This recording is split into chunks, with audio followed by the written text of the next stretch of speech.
बाजार में हक्काना तेजी है।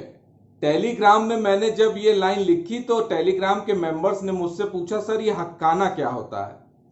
तो हम लोग की भाषा में हक्काना मीन्स बहुत बढ़िया।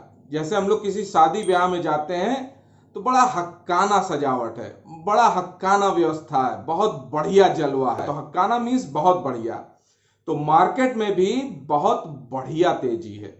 अभी तक मार्केट में 200-300 पॉइंट का ऊपर नीचे रोज खेल हो रहा था। हो क्या रहा था कि ऑपरेटर के जो पसंदीदा शेयर हैं, फाइज के जो पसंदीदा शेयर हैं, उनमें से वीक हैंड्स को बाहर कर रहा था। चीटी रूपी रिटेल इन्वेस्टर आज सब लोग को बाहर का रास्ता दिखा दिया गया है। कमजोर हाथों को हाथ पकड़ के मार्केट से बाहर कर दिया गया है और मार्केट ऊपर की तरफ चल पड़ा है। किसी ने मुझसे कहा भी सर चीटियों में बहुत ताकत होती है, हाथी भी गिरा सकती। मैंने कहा बिल्कुल, लेकिन पहले आनंद भाव की चीटियां बढ़ तो जाएं, इतनी तादाद में तो चीटियां हो जाएं कि हाथी को ढेर कर सकें। अभी तो छोटी सी थोड़ी सी चीटियां हैं। जब रिटेल इन्वेस्टर एक बड़ी संख्या में आता है तब ऑपरेटर को धराशाही कर पाता है।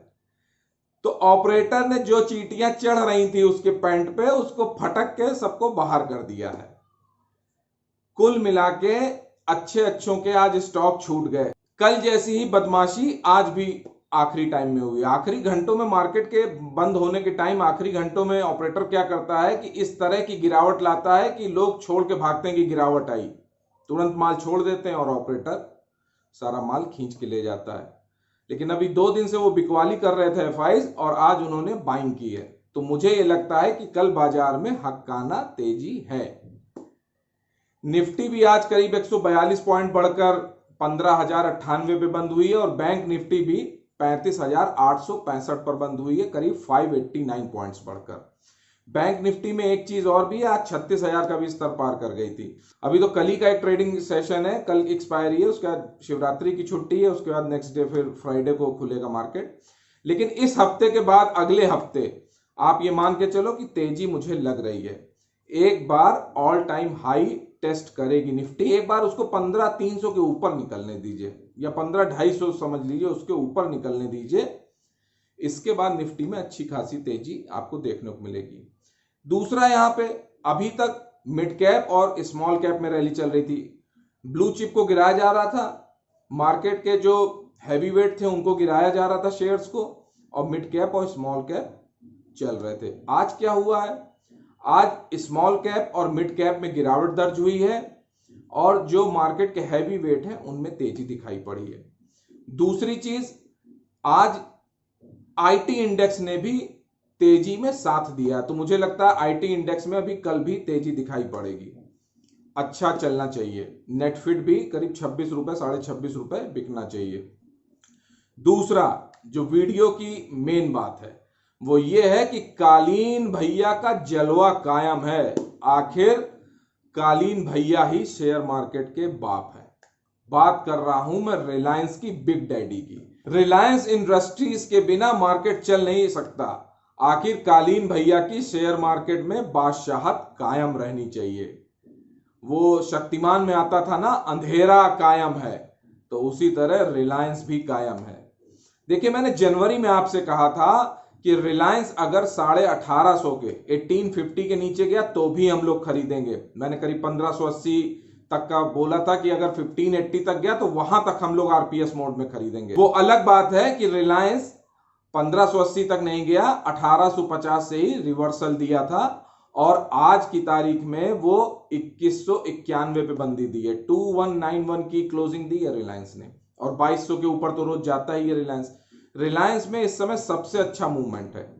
जो मोमेंटम खेलना चाहे, प्ले करना चाहे ट्रेडर, चाहे पोजिशनल हो चाहे इंट्राडे, तो वो रिलायंस में काम करें। काम कैसे करेंगे वो मैं अभी बताता हूं आपको। रिलायंस को हर हालत में खरीदना है। आज भी अगर रिलायंस में कह रहा हूं खरीदने को, ट्रेडिंग करने को, तो ये याद रखिए कि कलेजा मजबूत वहीं तक रखना है। 1580 जाएगा, हम लोग वहां तक रिलायंस को खरीदेंगे। रिलायंस में कोई डर नहीं है। मार्केट गिर भी जाए तो भी कोई दिक्कत नहीं है, वो फिर बढ़ जाएगा।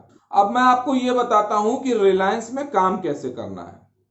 जिनके पास होल्डिंग रखी हुई है, जिनके पास कारतूस 1900, 2000, 2100 रुपए के रखे हुए हैं, उनको करना यह है कि जैसे ही 2220, पहली बार 2220 में बेचेंगे 10% शेयर, इसके बाद 10% शेयर 2240 में, इसके बाद 10% शेयर 2260 में, इसके बाद 2280 यानी कि 2280 में शेयर बेचेंगे रिलायंस के। ये तो हो गई कि शेयर को बेच के कैसे चलना है जिनके पास कारतूस है। दूसरा, आप शेयर बेच रहे हैं और अगर 40-50 रुपए नीचे मिलता है तो कारतूस को उसी मोड में वापस बाइंग कर लेंगे। ये हो गई इंट्राडे स्विंग ट्रेड। टेलीग्राम में मैं इसको और स्पष्ट बता दूंगा कल। इसके बाद आपको अगर बाइंग करके सेल करना है, यानी कि रिलायंस इंडस्ट्री में बाइंग करनी है, तो कैसे करनी है? सपोज कल खुलता है 2210 रुपए में, आप वहां 10 शेयर खरीद लीजिए। इसके बाद वो 2182 आता है, 10 शेयर खरीद लीजिए। 2170 आता है, 5 शेयर खरीद लीजिए। 2162-58 के बीच में, यानी 2162 से 2158 के बीच में फिर 10 शेयर खरीद लीजिए। वो और नीचे आता है, 10 शेयर और खरीद लीजिए 2140 में, 2120 में खरीद लीजिए। 2080 तक ऐसे ही खरीदते जाइए। मुझे नहीं लगता 2080 के अभी नीचे जाएगा, अभी 2100 के नीचे नहीं जाएगा, 2140 के नीचे नहीं जाएगा, क्योंकि ऊपर की तेजी मुझे कालीन भैया की 2300, 2350 लग रही है। लेकिन जब तक 2300 के ऊपर नहीं जानते हैं, जब तक 2300 के ऊपर नहीं जाते हैं कालीन भैया रिलायंस इंडस्ट्रीज, तब तक ये मूवमेंट का फायदा उठाइए। ये जो मोमेंटम है इसका फायदा उठाओ। 100 रुपए का स्विंग ट्रेड करो ऊपर नीचे, 30-40 रुपए बड़े आराम से मिलेंगे। मैं बराबर यही ऑब्जर्व कर रहा हूं, बहुत बढ़िया मुनाफा होगा। मेरे द्वारा इस वीडियो में बताई गई बातें अगर आपको अच्छी लगी हो तो इस वीडियो को लाइक करके मुझे इनकरेज करिए।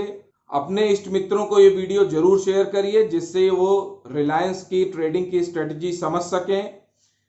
चैनल पर अगर आप पहली बार आए हैं आनंद भाव में, तो आनंद भाव चैनल को जरूर सब्सक्राइब करिए, बेल आइकन को जरूर प्रेस करिए, जिससे आपको लेटेस्ट वीडियो की जानकारी मिलती रहे। और रिलायंस में काम करिए, अच्छा मुनाफा बनेगा। आज के लिए इतना ही, नमस्कार।